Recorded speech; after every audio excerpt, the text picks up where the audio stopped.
Jangan pernah merasa malu ketika hanya mampu memberi sedikit untuk bersedekah, karena selalu ada kebaikan dalam berbagi, tidak peduli seberapa kecil yang kamu berikan. Ali bin Abi Thalib. Assalamualaikum warahmatullahi wabarakatuh. Bapak Ibu, dari Abu Hurairah, beliau bertanya kepada Rasulullah, "Wahai Rasulullah, apakah sedekah yang paling utama?" Rasul menjawab, "Sedekah orang sedikit harta. Utamakanlah orang yang menjadi tanggung jawabmu." Hadis riwayat Ahmad dan Abu Dawud. Hadis sahih menurut Ibnu Uzaimah, Ibnu Hibban, dan Al-Hakim. Dari Abu Hurairah radhiyallahu an, Rasulullah Muhammad sallallahu alaihi wasallam bersabda, "Sedekahkanlah kalian." Seorang sahabat berkata, "Ya Rasul, aku punya 1 dinar." Rasul menjawab, "Sedekah kepada dirimu sendiri." Ia berkata, "Aku masih punya uang lagi." "Sedekah kepada anakmu." Jawab Rasul. Ia berkata, "Aku masih punya uang." Rasul menjawab, "Sedekahkanlah kepada pelayanmu." Ia berkata lagi, "Aku masih punya uang lainnya."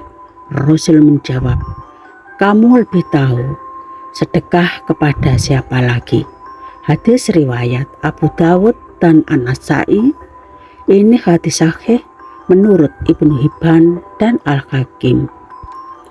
Bapak Ibu, dari hadis tersebut sudah gamblang, dan kali ini ngaji Roso Ramadan yang ke-7 ini saya akan membahas tentang sedekah dulu dan cara penyalurannya yang sesuai dengan Al-Quran dan hadis Nabi.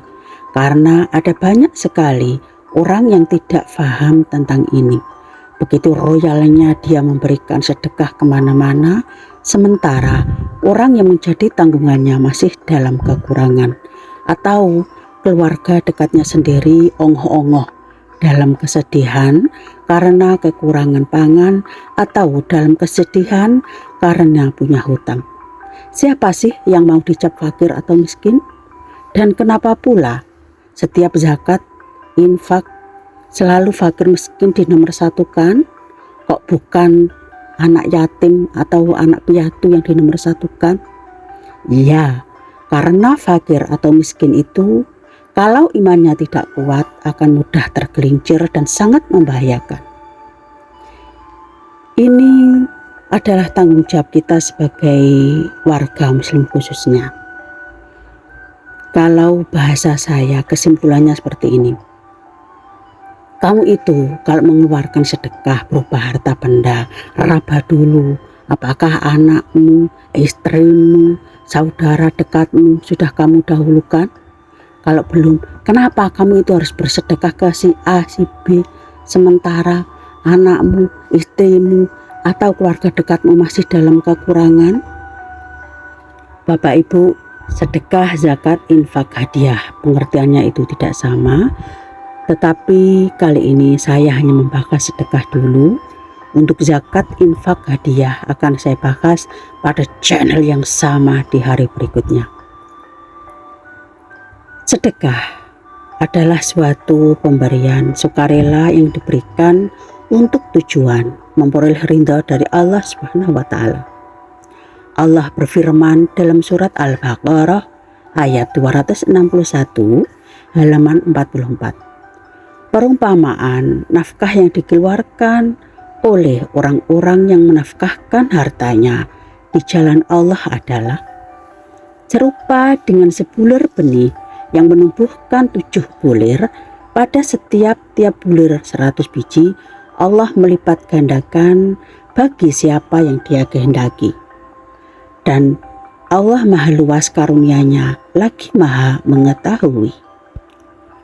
Sedekah merupakan amal kebajikan yang sangat dianjurkan dalam Islam dan memiliki berbagai dimensi, makna, dan tujuan. Dalam Al-Quran, sedekah disebutkan dalam banyak ayat sebagai bentuk ibadah yang dianjurkan bagi umat muslim. Sedekah memiliki peran yang sangat penting dalam kehidupan umat muslim dan berbagai aspek kehidupan sosial masyarakat. Konsep sedekah dalam Islam sangatlah luas dan memiliki banyak makna dan tujuan. Sedekah bukan hanya untuk memberikan sebagian dari harta yang dimiliki, tetapi tentang sikap hati yang ikhlas, semangat untuk membantu sesama, dan kesadaran akan nikmat yang diberikan oleh Allah Subhanahu wa Ta'ala. Dengan memahami konsep sedekah dalam Islam, umat Islam diharapkan dapat mengimplementasikan nilai-nilai tersebut dalam kehidupan sehari-hari untuk membangun masyarakat yang lebih adil, harmonis, dan penuh kasih sayang. Terdapat sedekah yang paling utama jika dilaksanakan dengan ikhlas dan hanya mengharapkan ridha Allah. Berikut jenis sedekah sesuai dengan tingkat keutamaannya. Yang pertama ada sedekah khofiyah. Sedekah khofiyah adalah sedekah yang tersembunyi. Nama lain dari sedekah ini adalah sedekah sir, yang artinya rahasia. Sedekah ini menempati urutan pertama karena yang mengamalkannya semata-mata hanya mengharap ridha Allah. Ganjaran yang diperoleh dari sedekah khofiyah adalah dihapuskannya seluruh dosa. Seperti yang dijelaskan dalam Al-Quran, Surat Al-Baqarah ayat 271. Jika kamu menampakkan sedekah-sedekahmu, maka itu baik. Dan jika kamu menyembunyikannya dan memberikannya kepada orang-orang yang fakir, maka itu lebih baik bagimu. Dan Allah akan menghapus sebagian kesalahan-kesalahanmu. Dan Allah Maha teliti apa yang kamu kerjakan. Yang kedua, sedekah dalam keadaan sehat. Sedekah yang diberikan ketika dalam keadaan sehat lebih utama daripada sedekah ketika sedang sakit atau dalam bentuk wasiat setelah meninggal. Ini berdasarkan hadis yang diriwayatkan Imam Bukhari dan Muslim dari Anas radhiyallahu an. Seorang laki-laki menemui Rasulullah lalu bertanya, "Wahai Rasulullah, sedekah apakah yang paling besar pahalanya?" Rasulullah menjawab, "Engkau bersedekah dalam keadaan sehat, sangat menyayangi harta, takut miskin, dan mengharapkan kekayaan.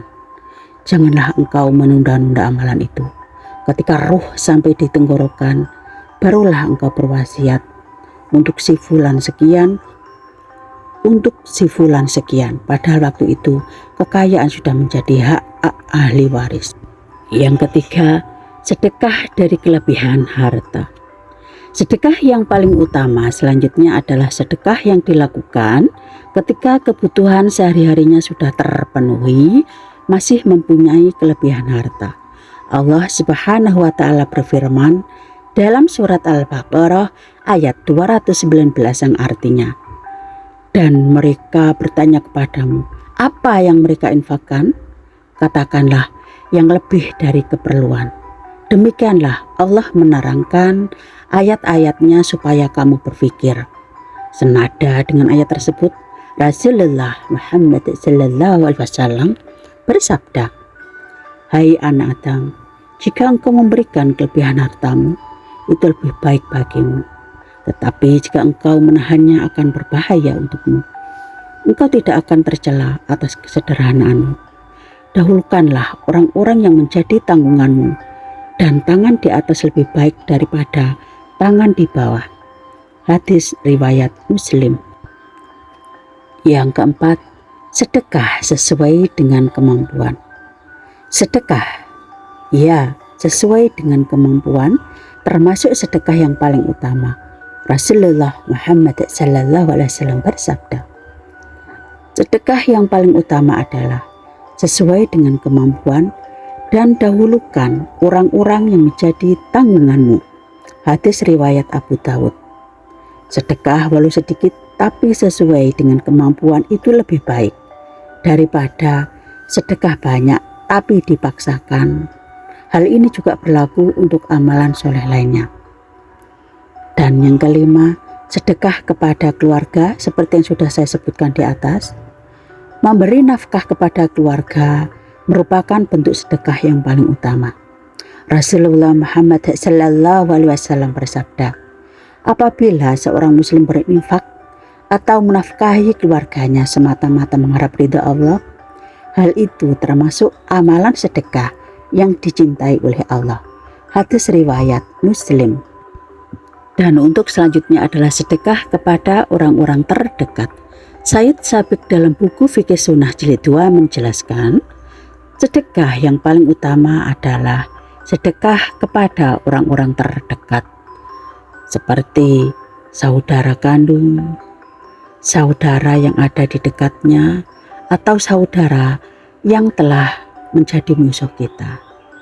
Hadis riwayat Tirmidzi, Rasulullah Muhammad SAW bersabda, bersedekahlah kepada orang miskin adalah salah satu sedekah, dan kepada kerabat ada dua kebaikan, yaitu sedekah dan silaturahmi.